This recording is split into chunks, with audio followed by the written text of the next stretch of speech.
क्या आपने कभी सोचा है कि क्या सचमुच आपका अपने जीवन पर नियंत्रण है? या क्या आपके निर्णय, विचार और कार्य संभवतः आपके अवचेतन में गहरी छिपी शक्तियों द्वारा नियंत्रित होते हैं?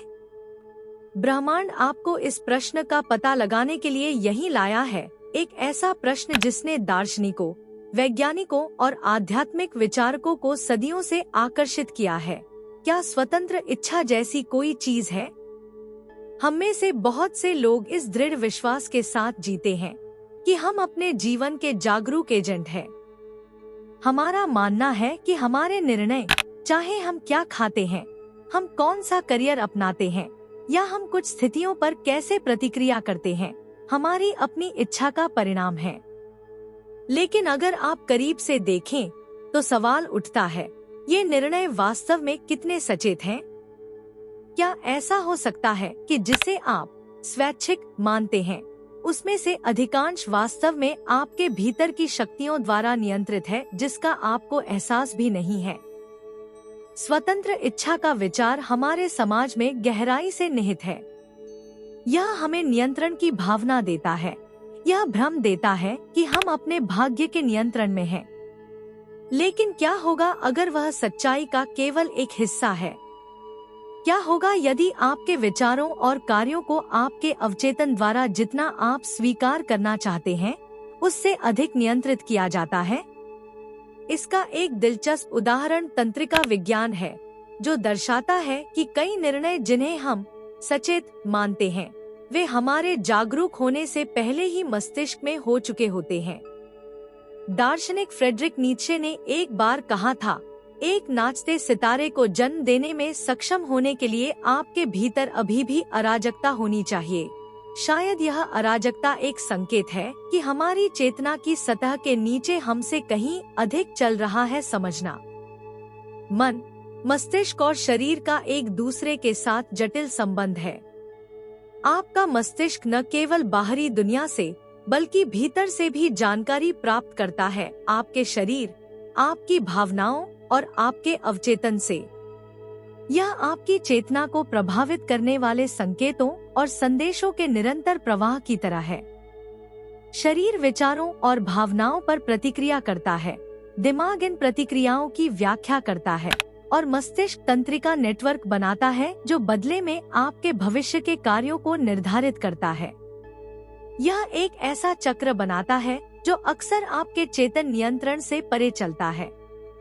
अब जब आप स्वतंत्र इच्छा के बारे में सोच रहे हैं, तो सवाल उठने लगता है, क्या आप वास्तव में अपने मन और शरीर पर नियंत्रण रखते हैं, या क्या आप उन ताकतों द्वारा नियंत्रित किए जा रहे हैं जिन्हें आप अभी तक नहीं समझते हैं? अगले अध्याय में हम इस जटिल रिश्ते में गहराई से उतरेंगे और जांच करेंगे कि कौन से अदृश्य तंत्र वास्तव में आपके कार्यों को प्रभावित करते हैं। आपके जीवन के प्रत्येक क्षण में आपका मस्तिष्क विद्युत आवेगों और रासायनिक प्रतिक्रियाओं का एक आकर्षक नेटवर्क है, जो विचारों, भावनाओं और कार्यों को उत्पन्न करता है। आप आगे बढ़ते हैं, आप सोचते हैं, आप निर्णय लेते हैं, लेकिन सवाल यह है, कौन सी प्रक्रियाएं वास्तव में इन क्रियाओं को नियंत्रित करती हैं? जब आप अपना दैनिक जीवन जीते हैं, तो आपके दिमाग के गुप्त स्थानों में क्या चल रहा है? आधुनिक तंत्रिका विज्ञान ने इस बारे में कई रोमांचक अंतर्दृष्टि प्राप्त की है कि हमारा मस्तिष्क वास्तव में कैसे काम करता है। अक्सर यह माना जाता है कि हमारे सचेत विचार और निर्णय ही हम जो कुछ भी करते हैं उसके लिए ट्रिगर होते हैं। लेकिन कई अध्ययनों से पता चलता है कि मस्तिष्क अक्सर इस निर्णय के बारे में जानने से पहले ही कोई निर्णय ले चुका होता है। इसका मतलब यह है कि आपके कार्यों का एक बड़ा हिस्सा अवचेतन में गहरी छिपी स्वचालित प्रक्रियाओं द्वारा नियंत्रित होता है। मन का विज्ञान हमें दिखाता है कि तंत्रिका नेटवर्क अनुभवों, विचारों और आदतों से बने कनेक्शन इस प्रक्रिया में महत्वपूर्ण भूमिका निभाते हैं। इन नेटवर्कों को जंगल के रास्तों की तरह सोचें। जितना अधिक आप एक निश्चित विचार सोचते हैं या किसी कार्य को दोहराते हैं, वह रास्ता उतना ही मजबूत और व्यापक होता जाता है। यह एक आदत, एक स्वचालित प्रतिक्रिया बन जाती है। आपका मस्तिष्क ऊर्जा संरक्षण के लिए प्रोग्राम किया गया है, इसलिए यह सबसे आसान, सबसे अधिक इस्तेमाल किया जाने वाला मार्ग अपनाता है। इसका मतलब यह है कि आपके कई दैनिक निर्णय वास्तव में स्वतंत्र रूप से नहीं लिए जाते हैं, बल्कि पिछली कंडीशनिंग और तंत्रिका मार्गों से प्रभावित होते हैं। इसका एक आकर्षक उदाहरण तथाकथित पूर्व निर्णय है। इमेजिंग तकनीकों का उपयोग करने वाले अध्ययनों से पता चला है कि आपके सचेत रूप से निर्णय लेने से पहले मस्तिष्क के कुछ क्षेत्र सक्रिय हो जाते हैं। इससे पहले कि आप महसूस करें कि आप इसके बारे में सक्रिय रूप से सोच रहे हैं, आपका मस्तिष्क पहले ही एक विकल्प चुन चुका है। यह हमें इस प्रश्न की ओर ले जाता है, वास्तव में आपका अपने निर्णयों पर कितना नियंत्रण है? क्या आप वास्तव में कार्रवाई कर रहे हैं, या आपका दिमाग केवल उन पैटर्न और उत्तेजनाओं पर प्रतिक्रिया कर रहा है जो आपके मस्तिष्क में गहराई से अंतर्निहित हैं? ये निष्कर्ष इस विचार पर नई रोशनी डालते हैं कि हम पूरी तरह स्वायत्तता से कार्य करते हैं। स्थितियों के प्रति आपकी प्रतिक्रियाएं, आपके निर्णय, यहाँ तक कि आपके विचार भी अक्सर अचेतन तंत्रों द्वारा नियंत्रित किए जा सकते हैं। वर्षों की सोच और कार्य से बने तंत्रिका नेटवर्क। आपके द्वारा दोहराए गए विचारों और कार्यों के आधार पर ये नेटवर्क सकारात्मक और नकारात्मक दोनों प्रभाव डाल सकते हैं। यदि आप लगातार अपने आप से कहते हैं कि आप एक निश्चित स्थिति में असफल हो जाएंगे, तो आप एक तंत्रिका नेटवर्क बनाते हैं जो अनजाने में आपको भविष्य में उसी विफलता की ओर ले जा सकता है। लेकिन इसका मतलब यह नहीं है कि आप शक्तिहीन हैं। आपके मस्तिष्क में गहराई से जड़े जमा चुके इन तंत्रिका कनेक्शनों को बदला जा सकता है। आपका मस्तिष्क लचीला है और आप में इन नेटवर्कों को प्रभावित करने की क्षमता है। पहला कदम यह जानना है कि आपके कितने कार्य वास्तव में स्वचालित प्रक्रियाओं द्वारा नियंत्रित होते हैं। जितना अधिक आप इन अचेतन पैटर्न को पहचानेंगे, उतना अधिक आप अपने जीवन पर नियंत्रण प्राप्त करेंगे। अब जब आपको मन की गहरी प्रक्रियाओं और आपके कार्यों को नियंत्रित करने वाले तंत्रों के बारे में जानकारी मिल गई है, तो अगला अध्याय आपके मन और शरीर के बीच संबंध को समझने के बारे में होगा। हम जांच करेंगे कि शरीर आपके दिमाग में उत्पन्न विचारों और भावनाओं पर कैसे प्रतिक्रिया करता है और यह बातचीत आपके कार्यों को कैसे प्रभावित करती है। आप महसूस करते हैं कि आपके दिल की धड़कन तेज हो गई है, आपकी मांसपेशियां तनावग्रस्त हो गई है और आपकी त्वचा पर कंपी फैल गई है। एक विचार, एक स्मृति या एक अप्रत्याशित घटना ने आपके शरीर को तुरंत सतर्क कर दिया है। लेकिन यहाँ नियंत्रण किसका है? क्या यह आपका दिमाग है जो शारीरिक प्रतिक्रियाओं को ट्रिगर करता है, या कभी कभी शरीर हावी हो जाता है और आपके विचारों और कार्यों को प्रभावित करता है? मन और शरीर के बीच का रिश्ता गहरा और जटिल है। आपके द्वारा सोचा गया प्रत्येक विचार, आपके द्वारा अनुभव की गई प्रत्येक भावनात्मक स्थिति आपके भौतिक शरीर पर एक छाप छोड़ती है। उदाहरण के लिए, जब आप किसी तनावपूर्ण स्थिति के बारे में सोचते हैं, तो आपका शरीर तुरंत प्रतिक्रिया करता है जैसे कि आप फिर से उसी स्थिति में थे। आपकी मांसपेशियां तनावग्रस्त हो जाती हैं, आपका दिल तेजी से धड़कने लगता है और कोर्टिसोल जैसे तनाव हार्मोन जारी होते हैं। आपका शरीर वास्तविक खतरे और उसकी स्मृति मात्र के बीच अंतर नहीं कर सकता। यह आपके दिमाग द्वारा बनाई गई छवियों और भावनाओं पर प्रतिक्रिया करता है। इसके विपरीत, आपका शरीर सूक्ष्म तरीकों से आपके दिमाग को भी प्रभावित करता है। क्या आपने कभी देखा है कि कैसे पेट में मरोड़ या तेज दिल की धड़कन आपके विचारों को नकारात्मक दिशा में मोड़ सकती है? आपकी शारीरिक स्थिति का आपकी मानसिक और भावनात्मक स्थिति पर सीधा प्रभाव पड़ता है। जब आप दर्द में होते हैं या थके हुए होते हैं, तो आपका दिमाग इन संवेदनाओं की व्याख्या करता है, अक्सर नकारात्मक विचारों या भावनात्मक चिड़चिड़ापन के रूप में। आप तनावग्रस्त महसूस करते हैं और आपका दिमाग चिंताओं और भय में फंसने लगता है।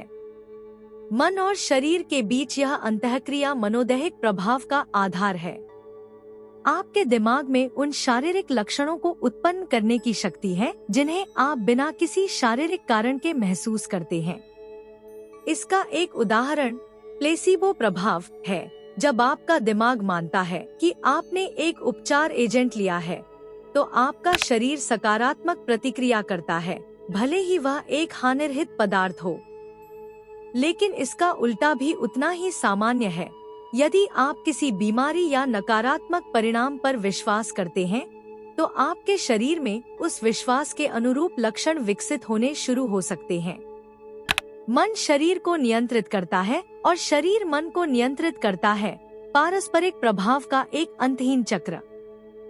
जब शरीर असंतुलित हो जाता है, जैसे कि तनाव, चिंता या पुरानी बीमारी के कारण, तो यह सूक्ष्म रूप से आपकी सोच को प्रभावित कर सकता है। एक तनावपूर्ण तंत्रिका तंत्र आपको निरंतर प्रतिक्रियाशीलता की स्थिति में डाल सकता है, जहां आप अनजाने में अचेतन विचारों और भावनाओं द्वारा लाई गई शारीरिक संवेदनाओं पर प्रतिक्रिया करते हैं। यहाँ यह स्पष्ट हो जाता है कि इस प्रश्न का उत्तर देना कठिन है कि नियंत्रण किसका है, मन का या शरीर का। वे एक साथ काम करते हैं और एक दूसरे को ऐसे तरीकों से प्रभावित करते हैं जो अक्सर अदृश्य रहते हैं, लेकिन आपकी संपूर्ण धारणा और व्यवहार को आकार देते हैं।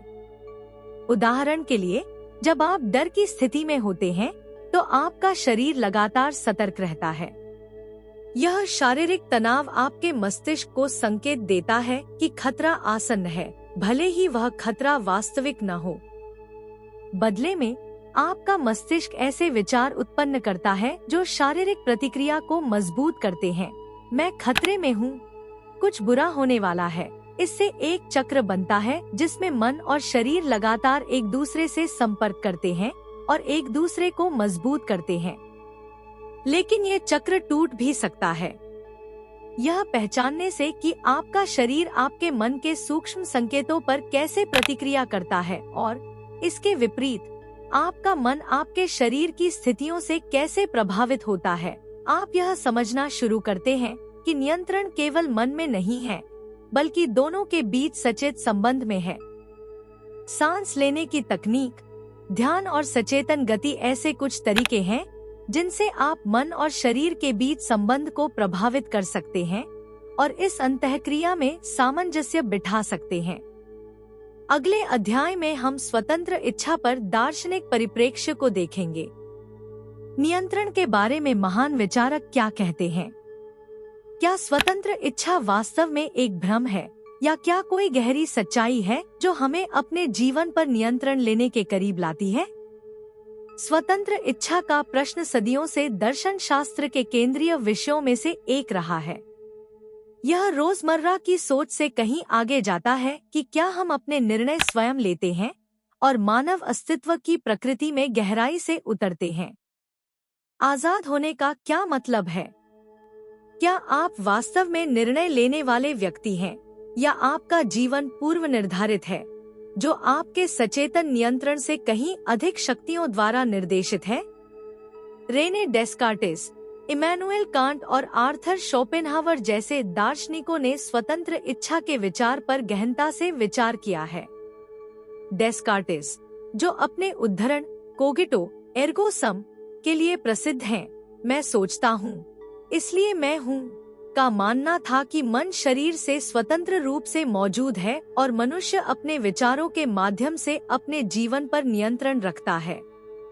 लेकिन जितना अधिक विज्ञान इस बात पर गहराई से विचार करता है कि मस्तिष्क कैसे काम करता है, उतना ही अधिक यह समझ प्रश्नांकित होती जाती है। क्या हम वास्तव में आश्वस्त हो सकते हैं कि हमारे विचार हमारे हैं, या क्या वे केवल हमारे मस्तिष्क की गहराई में होने वाली रासायनिक और विद्युत प्रक्रियाओं का परिणाम हैं? दूसरी ओर, आर्थर शोपेनहावर ने एक परेशान करने वाला सच बोला, मनुष्य जो चाहे वह कर सकता है, लेकिन वह नहीं चाह सकता जो वह चाहता है। इसका क्या मतलब है? उनके विचार में हम अपनी इच्छाओं और इच्छाओं के वास्तुकार नहीं हैं, बल्कि वे हमारे अवचेतन हमारे जीव विज्ञान और बाहरी प्रभावों से आकार लेते हैं। ऐसा प्रतीत हो सकता है कि आप स्वतंत्र रूप से कार्य कर रहे हैं, लेकिन वास्तव में शोपेनहावर के अनुसार आप केवल अपने सचेत नियंत्रण से परे शक्तियों के साधन हैं। दूसरी ओर इमैनुएल कांट ने मनुष्यों में गहरे द्वंद्व की बात की। एक ओर हमारे शारीरिक निर्धारित कार्य हैं, दूसरी ओर हमारी तर्कसंगत भावना है जो हमें एक प्रकार की नैतिक स्वतंत्रता देती है। कांट के लिए स्वतंत्र इच्छा का नैतिक निर्णय लेने की हमारी क्षमता से गहरा संबंध था, तब भी जब हमारे आसपास की दुनिया प्राकृतिक कानूनों द्वारा शासित होती है। आधुनिक तंत्रिका विज्ञान इस दार्शनिक बहस में एक नया आयाम जोड़ता है। शोध से पता चलता है कि हमारे कई निर्णय हमारे दिमाग में उनके बारे में जानने से पहले ही लिए जाते हैं। ये अचेतन निर्णय सुझाव देते हैं कि हमारे पास उतना नियंत्रण नहीं है जितना हम सोचते हैं।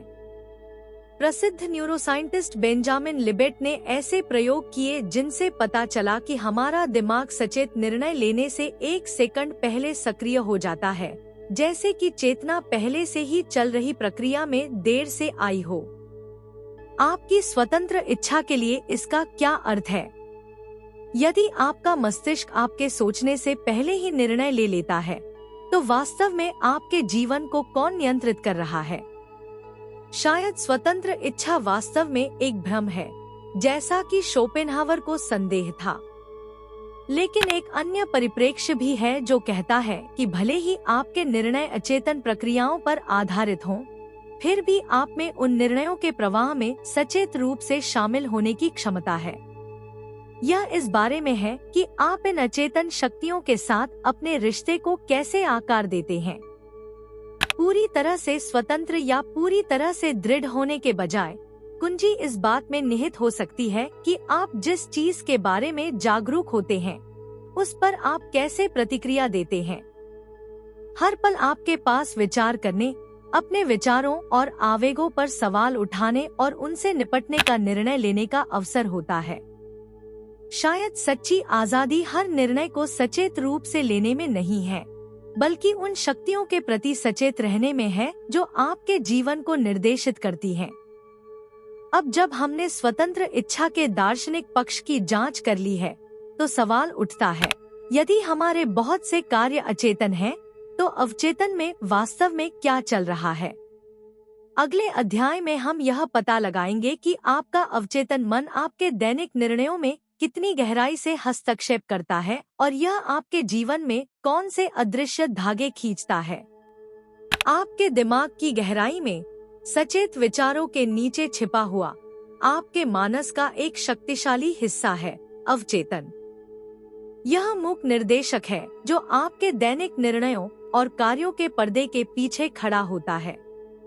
जैसे जैसे आप यह विश्वास करते हुए जीवन जीते हैं कि आपके हर निर्णय पर आपका नियंत्रण है, अवचेतन मन गुप्त रूप से काम कर रहा है और तार खींच रहा है।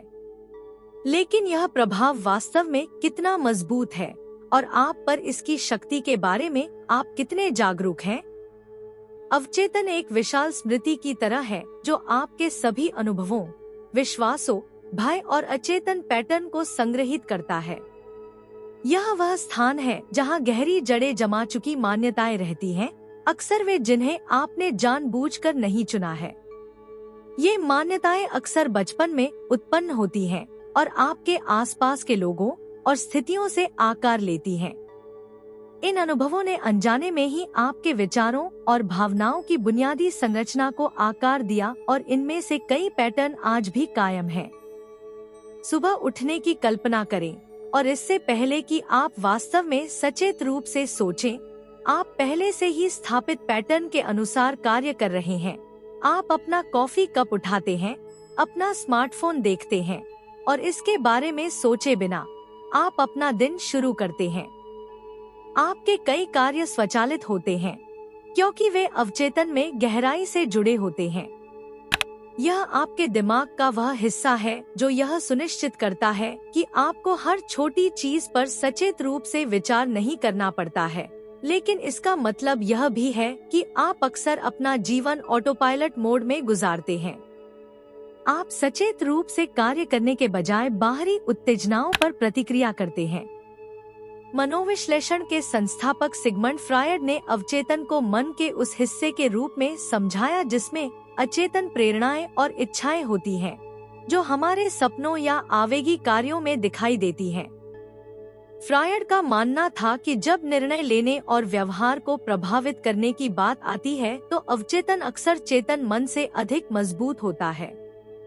इसका एक उदाहरण यह है कि लोग अक्सर पुराने पैटर्न पर वापस आ जाते हैं, पिछले अनुभवों के आधार पर निर्णय लेते हैं, भले ही वर्तमान में स्थिति पूरी तरह से अलग हो।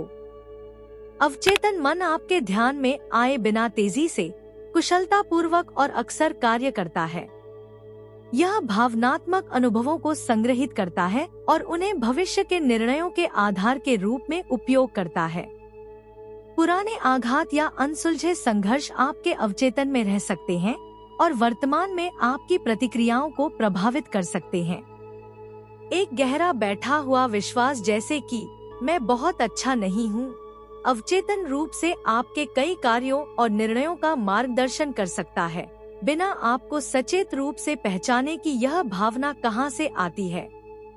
आप सोच सकते हैं कि आप स्वतंत्र रूप से कार्य करते हैं, लेकिन वास्तव में आपके निर्णय अक्सर उन अदृश्य रास्तों का अनुसरण करते हैं जो आपके अवचेतन मन ने आपके लिए बनाए हैं। लेकिन आशा है, अवचेतन अपरिवर्तनीय नहीं है। आप इन गहरे पैटर्न से अवगत हो सकते हैं और उन्हें सक्रिय रूप से बदलना शुरू कर सकते हैं। ऐसी कई तकनीकें हैं जिनका उपयोग आप अपने अवचेतन तक सीधी पहुंच प्राप्त करने के लिए कर सकते हैं, चाहे वह ध्यान, सम्मोहन या लक्षित प्रतिबिंब के माध्यम से हो। जब आप पुराने स्वचालित पैटर्न पर वापस आते हैं, तो एक महत्वपूर्ण कदम सावधानी पूर्वक निरीक्षण करना है। जैसे ही आपको पता चलता है कि आप ऑटोपायलट मोड में काम कर रहे हैं, आप रुक सकते हैं और सचेत रूप से एक अलग निर्णय ले सकते हैं। इस समय आप कठपुतली की भूमिका से बाहर निकलते हैं और फिर से अपने जीवन पर नियंत्रण रखते हैं। आप गहरी जड़ें जमा चुकी मान्यताओं पर सवाल उठाना और उन्हें दोबारा प्रोग्राम करना शुरू कर देते हैं। इसके लिए धैर्य की आवश्यकता होती है, क्योंकि अवचेतन मजबूत होता है और अक्सर किसी का ध्यान नहीं जाता है, लेकिन अपने जीवन को सक्रिय रूप से आकार देने के लिए इस अदृश्य शक्ति को समझना और उपयोग करना संभव है। अब जब हमने अवचेतन की शक्ति का पता लगा लिया है, तो सवाल यह बन जाता है, क्या आप वास्तव में नियंत्रण वापस ले सकते हैं? अगले अध्याय में हम उन तकनीकों और दृष्टिकोणों पर गौर करेंगे जो आपको अधिक सचेत रूप से कार्य करने और अपने जीवन पर फिर से नियंत्रण लेने में मदद करेंगे। अवचेतन की गहराई और शक्ति की खोज के बाद केंद्रीय प्रश्न बना रहता है, क्या आप वास्तव में अपने जीवन का नियंत्रण वापस ले सकते हैं? क्या आपके अवचेतन द्वारा खींचे गए अदृश्य तारों को काटना और अधिक सचेत होकर कार्य करना संभव है? उत्तर है हाँ, यह संभव है, लेकिन इसके लिए आपके व्यवहार और विचार पैटर्न को सक्रिय रूप से बदलने के लिए जागरूकता और लक्षित तकनीकों की आवश्यकता होती है। नियंत्रण पुनः प्राप्त करने के लिए पहले कदमों में से एक आपके द्वारा प्रतिदिन अनुभव की जाने वाली स्वचालित प्रतिक्रियाओं के प्रति जागरूक होना है। आप जो कुछ भी करते हैं, वह दोहराए गए पैटर्न का परिणाम होता है, जो इतनी बार होता है कि आप उन पर ध्यान भी नहीं देते हैं। लेकिन जिस क्षण आप इन अचेतन पैटर्न को पहचान लेते हैं, उसी क्षण आपके पास कुछ बदलने की शक्ति आ जाती है। अपनी आदतों को देखकर और यह पहचान कर कि आपका ऑटोपायलट मोड कब सक्रिय होता है, आप सचेत परिवर्तन की नींव रख रहे हैं। ध्यान आपके मन की गहरी परतों तक पहुंचने के लिए सबसे प्रभावी तकनीकों में से एक है। जो डिस्पेंजा ध्यान को मन को शांत करने और पुरानी आदतों से मजबूत हुए तंत्रिका कनेक्शन को कमजोर करने का एक तरीका बताते हैं। जब आप ध्यान करते हैं, तो आप शांति की स्थिति में प्रवेश करते हैं, जिसमें आप अपने दिमाग की स्वचालितता को पहचानना और बदलना शुरू कर सकते हैं। ध्यान में आप अपने मस्तिष्क को पुराने स्वचालित पथों का अंधानुकरण बंद करने के लिए प्रशिक्षित करते हैं और इसके बजाय नए विचारों और व्यवहारों को विकसित करने के लिए जगह बनाते हैं। कल्पना कीजिए कि आपका मन एक महासागर है। रोजमर्रा की जिंदगी में सतह पर लहरें उठती हैं। आपके विचार ज्वार की तरह आते और चले जाते हैं, लेकिन समुद्र की गहराई में शांति और सुकून छिपा है। ध्यान आपको उस गहराई तक जाने में मदद करता है जहां आप अपनी अचेतन प्रतिक्रियाओं के मूल को समझ सकते हैं। यह एक ऐसी जगह है जहां आप अपनी आंतरिक प्रक्रियाओं पर नियंत्रण वापस ले सकते हैं। ध्यान के अलावा रोजमर्रा की जिंदगी में सचेतनता आपके जीवन को अधिक जागरूक बनाने की एक और कुंजी है।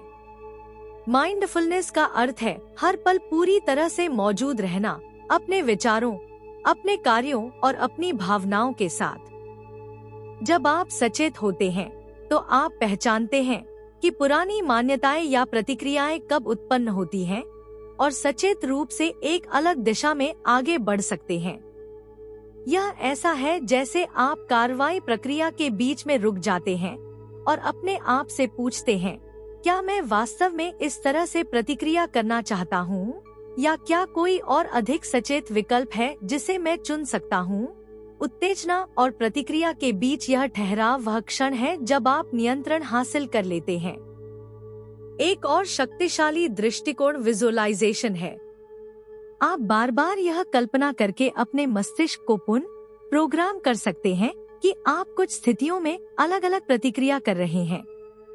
उदाहरण के लिए, आप अपने आप को पुराने प्रतिक्रिया पैटर्न में स्वचालित रूप से गिरने के बजाय तनावपूर्ण स्थिति में शांत और एकत्रित रहने की कल्पना कर सकते हैं। जितना अधिक आप इन नए परिदृश्यों को अपने दिमाग में दोहराते हैं, उतना ही अधिक आपका मस्तिष्क इन नए व्यवहारों से जुड़े तंत्रिका कनेक्शन को मजबूत करता है। इस तरह आप अपने मस्तिष्क को वास्तविक दुनिया में अलग तरह से प्रतिक्रिया करने के लिए सक्रिय रूप से तैयार करते हैं। बेशक यह एक ऐसी प्रक्रिया है जिसके लिए धैर्य और निरंतरता की आवश्यकता होती है। आपके अवचेतन को नियंत्रित करने वाले स्वचालित पैटर्न वर्षों में बने हैं और उन्हें बदलने में समय लगता है। लेकिन आपके द्वारा लिए गए प्रत्येक सचेत निर्णय से आप पुराने संबंधों को कमजोर करते हैं और नए संबंधों को मजबूत करते हैं। आप फिर से अपने जीवन पर नियंत्रण करना शुरू करते हैं। इस अभ्यास का एक प्रेरक उदाहरण प्रसिद्ध न्यूरोलॉजिस्ट और होलोकॉस्ट सर्वाइवर विक्टर फ्रैंकल हैं, जिन्होंने कहा था, उत्तेजना और प्रतिक्रिया के बीच एक जगह होती है। इस स्थान में हमारी प्रतिक्रिया चुनने की हमारी शक्ति निहित है। हमारी प्रतिक्रिया में हमारा विकास और हमारी स्वतंत्रता निहित है। फ्रैंकल के शब्द हमें याद दिलाते हैं कि सच्ची स्वतंत्रता उत्तेजना और प्रतिक्रिया के बीच उस स्थान को खोजने में निहित है और यहीं पर नियंत्रण निहित है। अब जब आप समझ गए हैं कि आप सचेत रूप से अपने जीवन को कैसे नियंत्रित कर सकते हैं, तो आइए अगले अध्याय में एक कदम आगे बढ़ें और आध्यात्मिक परिप्रेक्ष्य को देखें, क्योंकि शायद यह सिर्फ नियंत्रण लेने के बारे में नहीं है, बल्कि यह स्वीकार करने के बारे में भी है कि जीवन का अपना प्रवाह है और नियंत्रण अक्सर एक भ्रम होता है।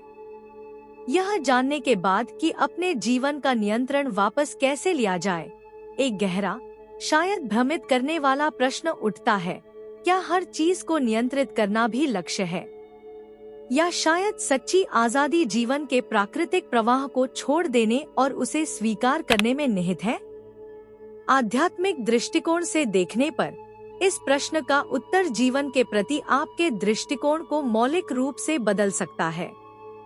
कई आध्यात्मिक शिक्षाएं, बौद्ध धर्म से लेकर ताओवादी दर्शन तक, इस बात पर जोर देती हैं कि नियंत्रण की खोज अक्सर हमारे दुख का कारण होती है। सुरक्षा, स्थिर रास्ते और पूर्वानुमेयता की तलाश करना मानव स्वभाव है। लेकिन जीवन स्वाभाविक रूप से अप्रत्याशित, तरल और अक्सर अराजक होता है। आपके जीवन के हर पहलू को नियंत्रित करने का प्रयास अक्सर निराशा और चिंता का कारण बनता है। आध्यात्मिकता की गहरी शिक्षाएं हमें विश्वास विकसित करने और जाने देने के लिए प्रोत्साहित करती हैं, और इसका अर्थ यह भ्रम छोड़ना भी है कि हम अपने जीवन में हर चीज को नियंत्रित कर सकते हैं। ताओवादी दार्शनिक लाओजी ने एक बार कहा था, जो जीवन के प्रवाह के प्रति समर्पण करता है वह कभी भी धारा के विरुद्ध नहीं लड़ेगा। यह दृष्टिकोण स्वतंत्र इच्छा या निर्णय लेने की क्षमता को नकारने के बारे में नहीं है। इसके बजाय वह दिखाती है कि जीवन अपने सार में, जिसे आप नियंत्रित कर सकते हैं और जिसे आप नियंत्रित नहीं कर सकते, के बीच एक नृत्य है। आप समुद्र को वश में करने की कोशिश करने के बजाय जीवन की लहरों में तैरना सीख सकते हैं। जो डिस्पेंजा और अन्य आधुनिक आध्यात्मिक शिक्षक एक समान दृष्टिकोण लाते हैं, जबकि मन में वास्तविकता को आकार देने की अपार शक्ति होती है। सच्चा ज्ञान यह जानने में निहित है कि कब जाने देना है। आप में अपनी सोच और भावनाओं को बदलकर सचेत रूप से अपने जीवन को निर्देशित करने की क्षमता है। लेकिन साथ ही ब्रह्मांड में ऐसी ताकतें भी हैं जो नियंत्रण की आपकी व्यक्तिगत इच्छा से कहीं अधिक है। जब आप उनसे लड़ना बंद कर देते हैं और जीवन के प्रवाह के प्रति समर्पण कर देते हैं, तो ये ताकतें आपके जीवन के साथ सामंजस्य बनाकर काम करती हैं।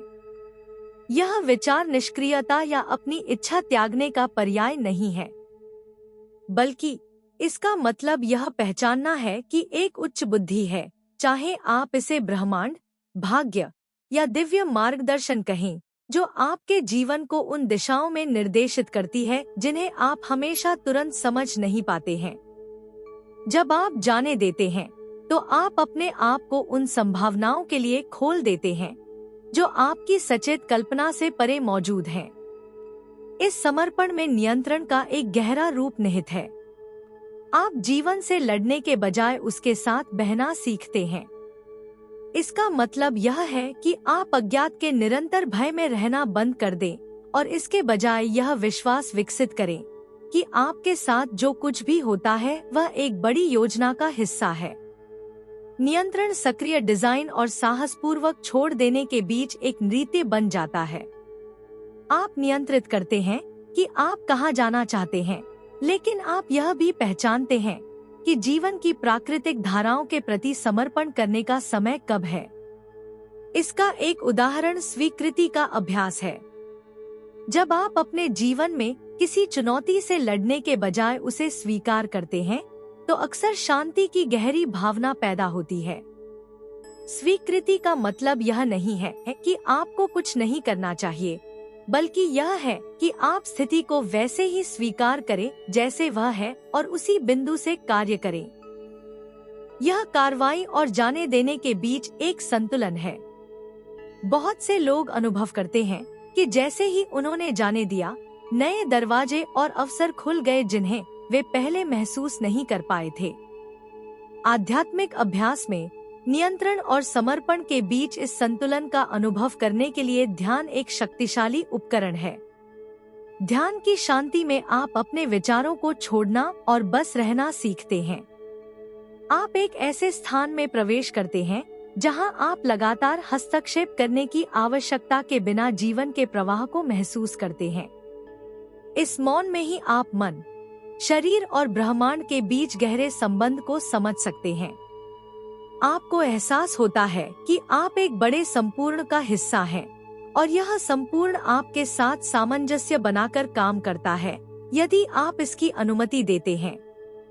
इस आध्यात्मिक परिप्रेक्ष्य की जांच करने के बाद अगले और अंतिम अध्याय में हम इस पर विचार कर सकते हैं कि अपने जीवन पर नियंत्रण रखने का वास्तव में क्या मतलब है। शायद यह हर विवरण को नियंत्रित करने के बारे में नहीं है, बल्कि जीवन के प्रवाह के साथ सामंजस्य बिठाने और सचेत रूप से ऐसे विकल्प चुनने के बारे में है जो आपके सर्वोच्च हित की ओर ले जाएं।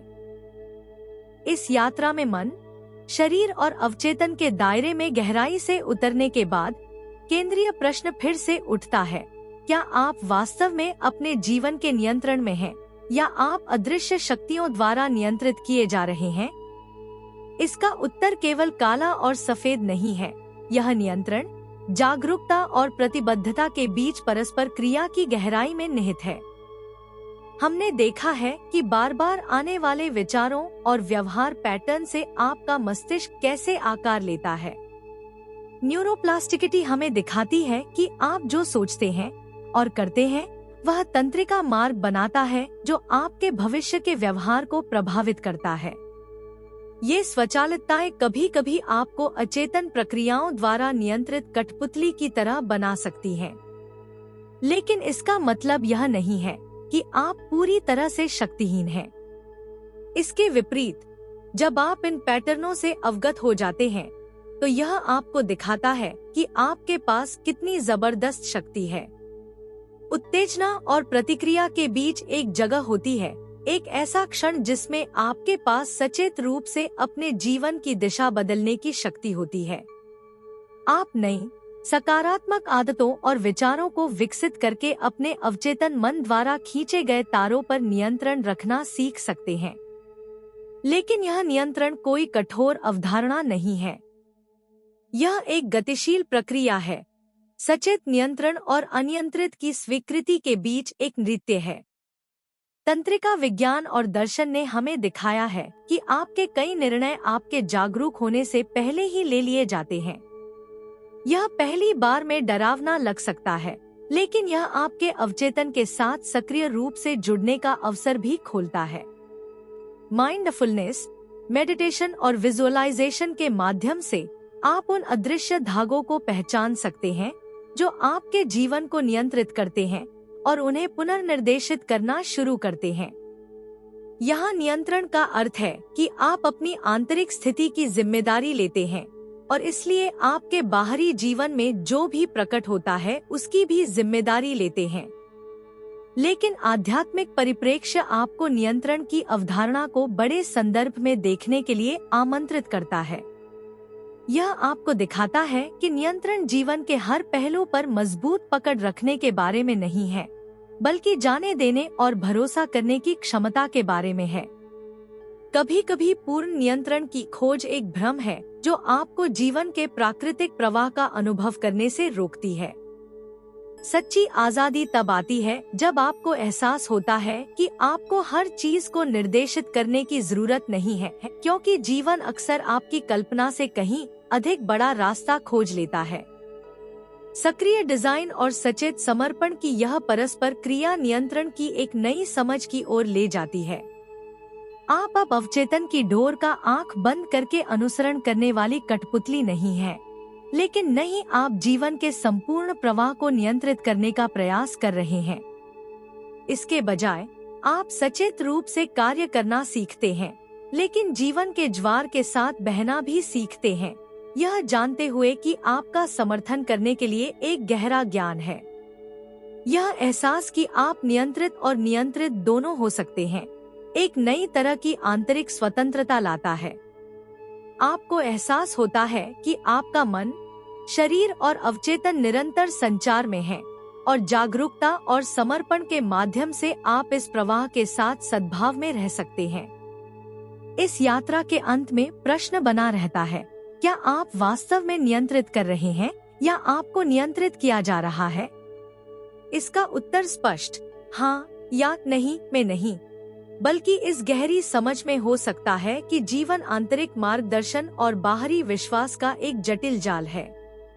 आप अपने मन की दिशा बदल सकते हैं, आप सचेत रूप से अपनी वास्तविकता को आकार दे सकते हैं, और फिर भी ऐसे क्षण होते हैं जब सबसे अच्छी चीज जो आप कर सकते हैं वह है जीवन की महान धारा के प्रति समर्पण। ब्रह्मांड आपको इसी संतुलन की याद दिलाने के लिए इस यात्रा पर लाया है।